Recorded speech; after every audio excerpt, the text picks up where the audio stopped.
ഇടതിന്റെ കോട്ടയാണ് കണ്ണൂർ. കണ്ണൂരിൽ ഇക്കുറി ഇഞ്ചോടിഞ്ച് പോരാട്ടമാണ് നടക്കുന്നത്.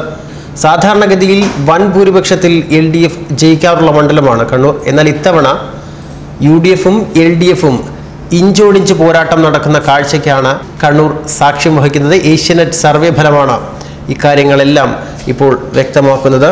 PK ശ്രീമതിയും സുധാകരനും തമ്മിലുള്ള ഇഞ്ചോടിഞ്ച് മത്സരത്തിനാണ് ഇപ്പോൾ കണ്ണൂർ സാക്ഷ്യം വഹിച്ചുകൊണ്ടിരിക്കുന്നത്. അത്രമേൽ ഒരു പൊരിഞ്ഞ പോരാട്ടം തന്നെയാണ് അവിടെ നടക്കുന്നത്. സാധാരണഗതിയിൽ ഇടതിന് അനുകൂലമാകുന്ന മണ്ഡലമാണ് കണ്ണൂർ. ഇക്കുറി പെരിയയിൽ നടന്ന ഇരട്ടക്കൊലപാതകവും ശബരിമല വിഷയവും എല്ലാം കോൺഗ്രസിന് അനുകൂലമാകും എന്ന വിലയിരുത്തലാണ് ഉണ്ടാകുന്നത്.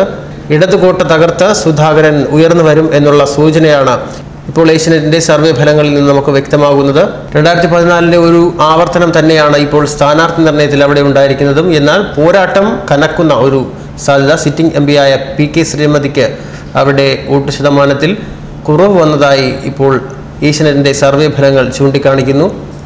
മുന്നേറ്റമുണ്ടാക്കുന്നത് സുധാകരനാണ്. എന്നാൽ അവിടെ NDA സ്ഥാനാർത്ഥിയായി മത്സരിക്കുന്നത് CK പത്മനാഭനാണ്. പത്മനാഭൻ അവിടെ ചിത്രത്തിലില്ല എന്നുള്ളതാണ് വസ്തുത. എന്നാലും പോരാട്ടം കനക്കുന്ന ഒരു സാഹചര്യമാണ് അവിടെയുള്ളത്.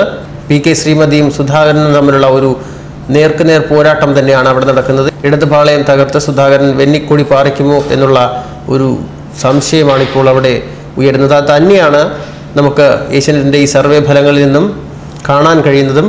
ഇഞ്ചോടിഞ്ച് പോരാട്ടം നടക്കുന്ന മണ്ഡലമാണ് കണ്ണൂർ ലോക്സഭാ മണ്ഡലം. CPMന്റെ ചുവപ്പുകോട്ട എന്നാണ് ഇതിന്റെ വിശേഷണമെങ്കിലും ലോക്സഭാ മണ്ഡലത്തിന്റെ കാര്യം വരുമ്പോൾ വിജയത്തിന്റെ സ്ഥിതി വിവരക്കണക്കുകൾ മുൻതൂക്കം UDFനാണ്. 2014 ലോക്സഭാ തെരഞ്ഞെടുപ്പിന്റെ തനിയാവർത്തനമാണ് ഇത്തവണയും കണ്ണൂർ മണ്ഡലത്തിൽ നടക്കുന്നത്. കണ്ണൂരിലെ സിറ്റിംഗ് MP ആയ PK ശ്രീമതി തുടർന്നും മത്സരിക്കുമ്പോൾ കഴിഞ്ഞ തവണ അവിടെ നിന്ന് പരാജയപ്പെട്ട സ്ഥാനാർത്ഥിയും മുൻ MPയുമായ K സുധാകരൻ വീണ്ടും മത്സരിക്കുന്നു എന്നത് തന്നെയാണ് ഏറ്റവും വലിയ പ്രത്യേകത. NDA സ്ഥാനാർത്ഥിയായ BJP നേതാവ് CK പത്മനാഭനും മത്സരരംഗത്തുണ്ട്. എന്നാൽ ഇത്തവണ തിരഞ്ഞെടുപ്പിന്റെ ഫലം മൊത്തത്തിൽ കലങ്ങി മറിയും എന്നുള്ളത് തന്നെയാണ് ഏഷ്യാനെറ്റിന്റെ സർവേയിൽ നിന്നും ഇപ്പോൾ വ്യക്തമാകുന്നത്. 1% വോട്ടിന്റെ വ്യത്യാസത്തിൽ സിറ്റിംഗ് MP PK ശ്രീമതിയെ സുധാകരൻ തോൽപ്പിക്കും എന്നാണ് ഏഷ്യാനെറ്റിന്റെ സർവേ ഫലങ്ങൾ ഇപ്പോൾ വ്യക്തമാക്കുന്നത്. LDF 38% വോട്ടും UDF 39% വോട്ടും വിഹിതവും നേടുമെന്നാണ് സർവേ ഫലങ്ങൾ വ്യക്തമാക്കുന്നത്. BJPക്ക് വേണ്ടി CK പത്മനാഭൻ വെറും 7% വോട്ട് മാത്രമേ നേടൂ എന്നാണ് സർവേ ഫലങ്ങൾ പ്രവചിക്കുന്നത്. കേരളത്തിൽ NDA ഏറ്റവും കുറവ് സമ്മതിദായകരിൽ 5,70,043 പുരുഷന്മാരും 6,42,633 സ്ത്രീകളുമാണുള്ളത്. കൂടാതെ ട്രാൻസ്ജെൻഡർ വിഭാഗത്തിൽ നിന്ന് 2 വോട്ടർമാരും ഇവിടെ സമ്മതിദായ പട്ടികയിലുണ്ട്. കണ്ണൂർ മണ്ഡലത്തിലെ ആകെ വോട്ടർമാർ 12,12,678 പേരാണ്.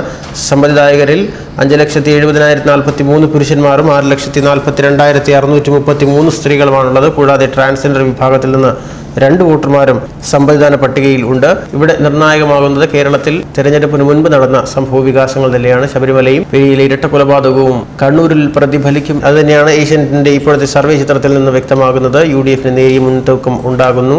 PK ശ്രീമതിക്ക് സുധാകരനിൽ നിന്ന് 1% വോട്ട് കുറയുന്ന കാഴ്ച. എന്തായാലും അതിശക്തമായ പോരാട്ടം തന്നെയാണ് കണ്ണൂരിൽ നടക്കുന്നതെന്ന കാര്യത്തിൽ ഒരു സംശയവുമില്ല. ന്യൂസ് ഡെസ്ക് മലയാളി വാർത്ത.